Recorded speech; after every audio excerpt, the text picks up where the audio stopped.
Give me the basic sense of this season. I was talking a couple hours ago. And it's not just a Mariner thing. Like, I'm having a really hard time figuring out who anybody is over the course of this season, because the moment you feel like you got a beat on all but 4 or 5 teams, they change like the next week.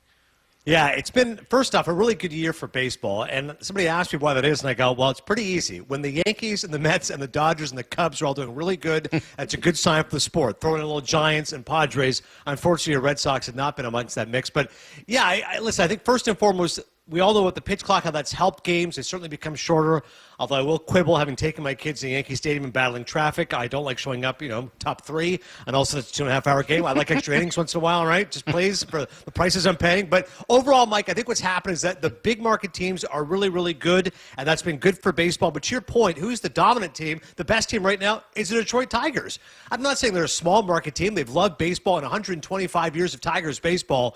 They're on pace to win 105 games. They've never done that ever before. So Detroit might be the best team in baseball. The Dodgers, even with all their starting pitcher injuries, still have the best record in the National League. They're a little better than the Phillies, a little bit better than the Cubs. Mets in that mix as well. But I think that's what's making this year so exciting, is that there is no clear-cut favorite, even those who thought the Dodgers would win 120 games or something ridiculous at the start of the year.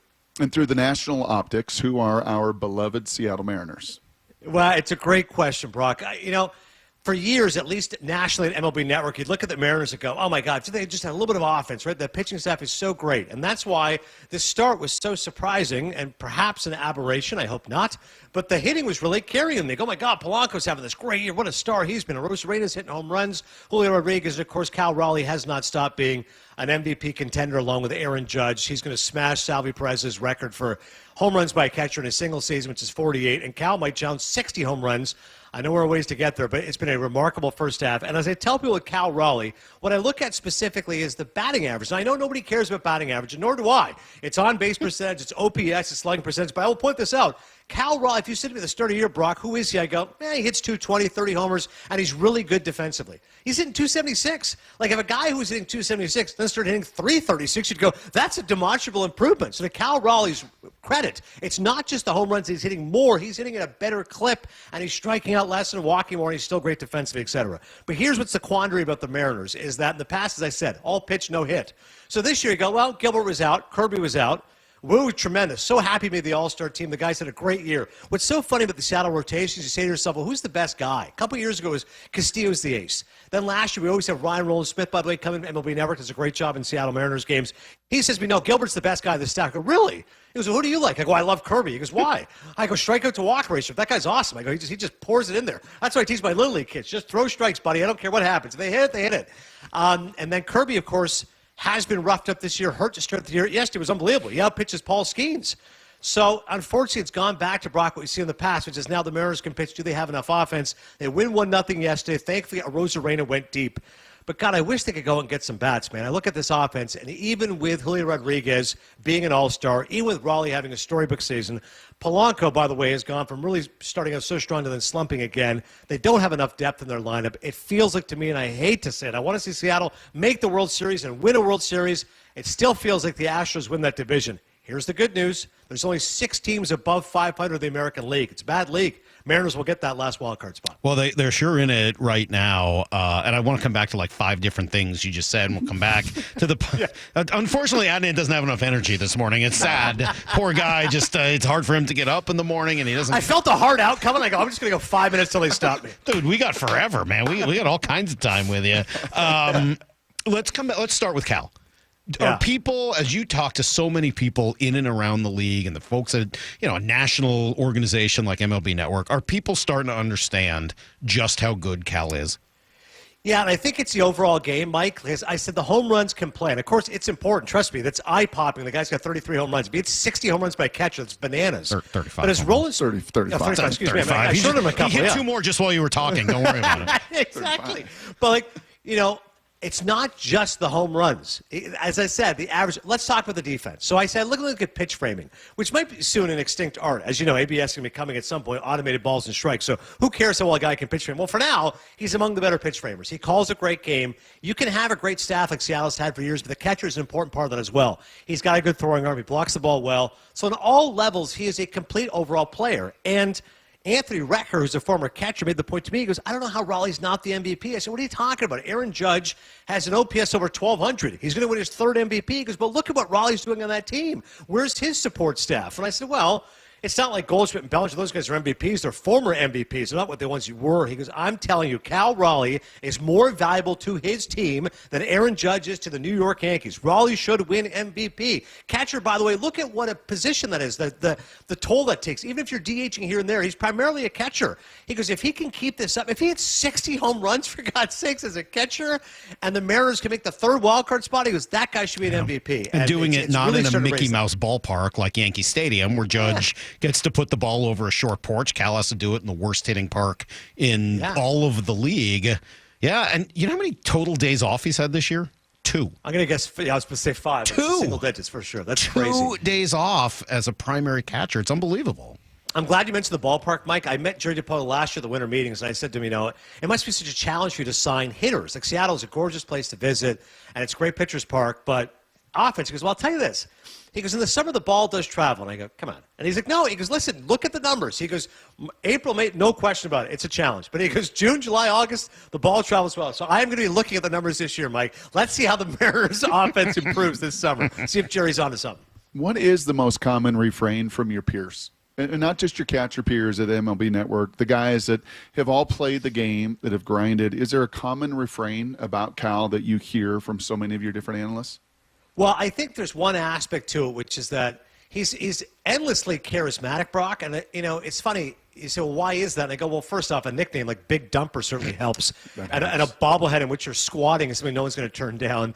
But I think he seems like he's got that lunch pail demeanor about him, that work ethic. And I think that's something that former players certainly appreciate. Those guys, Brock, just like yourself, they can spot a prima donna a while away and go, hey, that guy's a great player. I'll take his talent on my team, but I wouldn't necessarily want him as a teammate. With Cal Raleigh, they go, he possesses both the tangibles and the intangibles. And by the way, on a very cost-friendly contract. Like, again, props to Seattle. They signed him at a very affordable deal right now. So Cal's making it look like a steal. And I don't want to project too far ahead, but again, if he goes at this pace, like, he could be one of the great all-time hitting catchers, right? Piazza, most home runs. Ben Shaw's the greatest catcher of all time. But Raleigh could be, if he projects at this rate, to be that guy. And I think ultimately, Brock, they look at not only who he is, but the level of improvement he's shown this year. Yeah, pretty impressive. That authenticity is pretty legit. When you're around him, even just a little, it jumps out to you. He does not carry himself like a star or any of that. He just kind of a normal dude who happens to be really, really good at playing baseball. You mentioned adding a bat, talking to Adnan Virk from MLB Network. You mentioned adding a bat.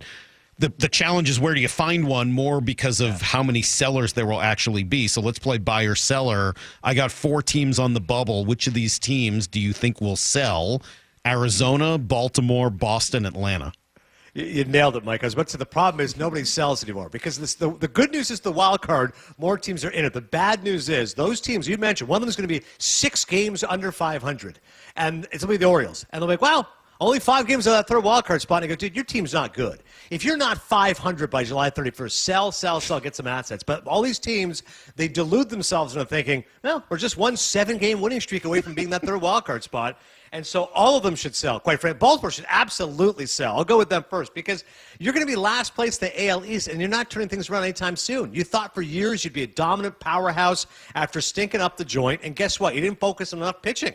Gunnar Henderson's a stud. Jackson Holiday much better in his second season, but you never developed pitching, with the exception of Rodriguez. And obviously Corbin Burns was lost. You don't re-sign Santander. Like, they've got some problems because the Rays and Jays aren't going anywhere, and the Yankees are the Yankees. And your Red Sox are the best farm system in baseball, so they're going to be back at some point eventually. So Orioles, yes. Arizona absolutely should sell. You're not going to catch the Dodgers, Giants, or Padres. You're not going to get every playoff team from the NL West, aside from the Rockies, making it. So they should trade Eugenio Suarez to the Seattle Mariners. Say, give me one of those pitchers. Give me George Kirby. Go ahead. Give me one of those guys, because Suarez right now is top 3 in RBIs and in home runs. You're not going to get Kirby. I saw you make a face. Yeah, my point is you're going to get not something. for 2 months of Gino, I'll tell you that much. No, but Suarez is one of those guys. Like, if somebody would trade for him, again, he's going to give you power. He'll give you something to love. Josh Naylor, Mississauga, Ontario, love him. He should be available. They should trade Zach Allen. He's going to be a free agent. But but I don't think any of those teams sell. That's the problem. We're going to be looking at literally Sandy Alcantara and like the Pirates trading Bailey Falter. And I'm concerned.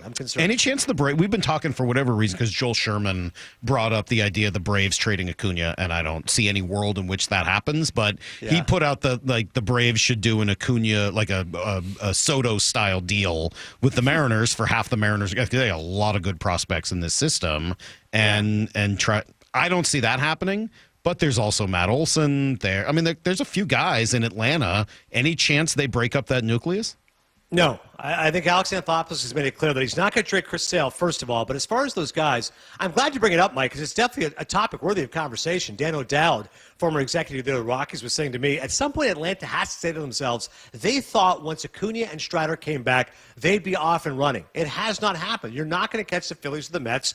And quite frankly, their offense is middling. And it's been like this for like a year plus. So eventually you have to say to yourself, Olson's a really good player. Made the All-Star team. I like him a lot. But he's not as good as Freddie Freeman. Probably should have just kept Freddie.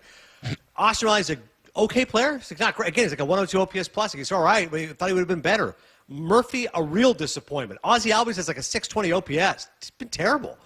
So they really should do something in Atlanta, but I don't think Alex will pull the trigger. I think he's going to say to himself, well, it's just a disappointing season. These are still good players. I wouldn't trade Acuna personally. I love him. I think he's a great, great player. But to Joel's point, Atlanta's not going anywhere, and he would fetch a massive return. There's no question about it.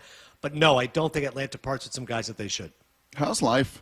How you doing, man? This is so seriously, this is so fun. Like, it's fun to talk baseball, and the Mariners are relevant. We got one of the game's great young stars. Now, all eyes will be on Cal Raleigh, but like, we all go way back. Like, you and Salky were hosting like overnight shows, and we were doing college it was not football. Overnight. How dare you? Oh, I'm sorry, midday shows. Doug Gottlieb show, yeah. Come on now. Come on now. Oh, fine. Well, Salky was hosting overnights, and then he worked his way up. Adnan didn't have to do that stuff. He was like a big deal anchor. I'm endlessly indebted to Mike Salk. My wife just said to me, she goes, who are you talking to? I said, Mike Salk. You won't remember him. I said, but we used to do radio together at ESPN. And I said, he's a great guy, and he was so invaluable to my career. She goes, with the radio? I go, no. With the fact he introduced me to Nick Khan. Right. And I said, Nick Khan changed my life. So I said, Mike Salk asked me for anything. Nick Khan, for those who don't know, is a legendary broadcasting agent. And Mike said, you should talk to this guy. And I go, Mike, I'm a pretty loyal guy. I got this agent, Mark Turner. He got me to ESPN. He goes, just have a conversation with Nick. Within 30 seconds, I realized that I should sign with Nick Khan immediately. Nick Khan is now the WWE president, by the way, and was a big reason why I got to be the voice of Monday Night Raw for 7 ill-fated weeks.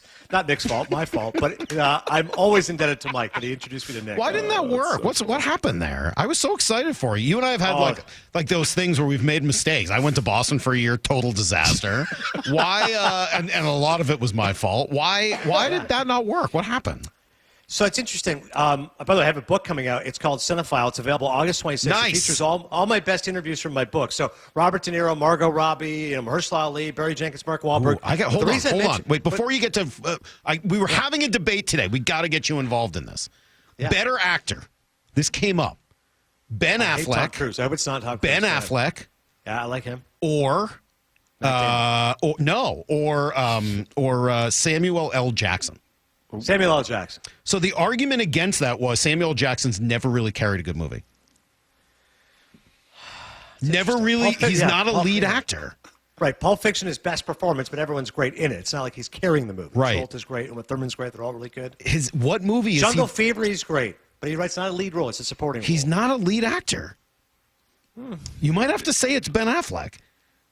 Affleck can carry a movie, but Sam Jackson giving you more diversity. He's been like in 103 movies. True. And Sam Jackson coming in 20 minutes, he'll make a bad movie good. I don't think Affleck can rescue a bad movie. That's I think true. Sam Jackson could rescue a bad movie. Well, that's a good argument. All right. So why didn't it work? Why didn't it work for WWE? Hey, so why'd you stink at wrestling? But the reason I'm mentioning the book is I said I wrote a chapter about the WWE experience, and my editor, Mango Publishing, great people out of Miami, they said, hey, the book's really good. It talks about your passion about movies, how much you love Scorsese, Pacino, De Niro, Giamatti, all your guys, great interviews. They go, but what's with the WWE chapter? I go, real simple. I got to sell books. You guys did not give me a cash advance, and if I tell people I'm going to tell stories about WWE and Vince McMahon, people will buy that book. And they go, but it doesn't really fit with the books. They go, tell you what we're going to do. I'm going to post the link later today. You're going to post it in Seattle Sports. Sure. And people who buy the book, who pre-order, will get the exclusive chapter on my WWE experience. Oh. So I'm not going to duck the question, Mike. I'll answer it momentarily. But if you want the full WWE stories, I've got 20 pages, which you'll love. Oh, that's in awesome. my book coming out August 26th. So cool. Short answer to you. They said to me, because everything's under hush-hush, right? Can't tell anybody with it. I think I told like 5 people. Like Nick was like, you can't tell anybody. None of your kids. Like, all right, fine. Mom, dad, wife. He goes, that's it. Maybe your brother. My brother, that's okay, 4 people. So nobody knows about this. I'm at WrestleMania. I'm being whisked away backstage. There was no training done. So the first time I ever called a WWE match was the night after WrestleMania. So imagine Brock Heward, who's a really smart guy, but he's calling an NFL game, and he's never called an NFL game. He's called college football. He knows football, of course. He's an NFL player, but he's never called it. He's never had Eric Shanks in his ear yelling at him while he's doing the game. So maybe would have a little prepped him would have helped. Now, WWE is kind of a sink or swim kind of place. Brock's a professional, just like Adnan Virk is. He'll figure it out. He's a good broadcaster. That was the theory. Didn't work out. Didn't work out that way. We need a little AAA in life, okay? Yeah. Now, in fairness to them, again, it was during COVID. I have a full-time job, MLB Network. I couldn't just leave my job for 2 weeks and just have Vince McMahon train me again. So I think there's one answer. Either they should have trained me for a week or 2, let me get up to speed and go, okay, I think you're not bad. Work on this, do more of this, ready to go. Game to, or, because maybe that's unrealistic, or longer leash. Right? Say, hey, he's going to kind of suck at first. Got to give this guy 3 months. Right? Jason Witten, test, Monday Night Football. Just give him the year. If he's not good, we'll change him. Instead, they went 7 weeks. Knockout punch. Should have given me 3 months. Come on. Are you really a play? I mean, like you're such an opinionist that it's hard, and a host. Yeah. It's hard for me to think of you as like a play-by-play guy. It's kind of a different skill. Another great point, Mike. I think first off, I think that's the other reason I failed. Nailed it. One would be the lack of experience doing WWE. 2 would be the lack of play-by-play experience. Have never called wrestling at any level, unlike our buddy Adam Amin, who did a great job college wrestling for years. Yes. I've called maybe 5 boxing fights in my life, 20 baseball games, never called hockey, never called football. I've CFL, a couple CFL games on the radio. So to your point, not a play-by-play guy by heart. Tough to make a studio guy into a play-by-play guy in this feverish, intense environment with Vince K. McMahon all over me in my ear. Hey, last minute or so here, we have not gotten to Julio. Julio makes the All-Star team. Big conversation here, big conversation nationally. Just your thoughts on Julio. Is he an all-star and is it legit? It raised me by surprise, Brock. Every year they're going to go, hey, the first thing is, it's like the Oscars, right? Hey, who's the snubs? How did Soto not make it? How did Springer not make it? How is Jazz Chisholm on this team, huh? Who's the most anonymous all-stars? This is one of my favorite one, because even I go, Randy Rodriguez of the Giants, 0.69 ERA. Didn't realize he was on that good a year. Julio, I'm a little surprised, Mike, Brock. I looked at it and I go, okay, Raleigh definitely stands out. He's obviously a superstar. Somebody else has to supplement them. I'm so happy Wu made it. Munoz has 21 saves, absolutely deserving. I guess if I take a closer look at it, maybe I'll talk myself into Julio being an all-star. What's amusing to me is he's notoriously, as you guys know, a first-half slow starter. So to me, I'm like, for him to make the all-star team, he must have really turned it around. I just watched Yonder Alonso on MLB Network. I think he was saying Julio leads in hits and runs scored. So I guess if you're leading a playoff team in those categories, that's notable. But I was a little surprised. Yeah, I think to make the argument, you would need to think of a few things. Yes, he does lead in hits and in runs scored. His defense has been beyond superb. He is an unbelievable defender and is running. He's not the player he was supposed to be, at least so far this year, but he's been a different player that's also good, just in a very different way. I also think it's fair to consider that, A, he is a star. He's a name, and that matters and carries some weight in the All-Star game. And also, this is maybe crazy, but I look at what he did in the second half of last year as being relevant to this year's All-Star game. I think that every year about everyone. I think you look at the last year, and what you do in August and September should matter towards your ability to be an all-star, not what you do in the first 3 months of the year. Who cares about that? Do what you do in the second half of the year. Yeah, it was Harold Reynolds has said for years we should have a first-half all-star and a second-half all-star. He's like, there are guys who end up being 5-time all-stars, and you go, but they weren't that good. They were just great in the first half. And similarly, Francisco Lindor, this is the first time he has made the all-star team as a Met. I'm not saying he's been there for 10 years, but he's been there for a few years now. And last year, he was second in MVP voting. You go, wait, he didn't make the All-Star team? I'm like, no, he did not. So Frankie Lindor finally makes it as a starting shortstop for the New York Mets. It just goes how the system is a little bit quirky. So you're right. By that logic, Julio overall, is he one of the game's top 50 players? Yeah, he should be an All-Star. All right. Adnan, we got to go. We know you got to go. Thanks for spending some extra time with us. The book comes out when? August 26th, Amazon. I'll post the link later. I'll give you the link, Mike. You put Awesome. it up in Seattle Sports. Done Help and me out. done. Done and done. You're the best. Good to talk to you, buddy.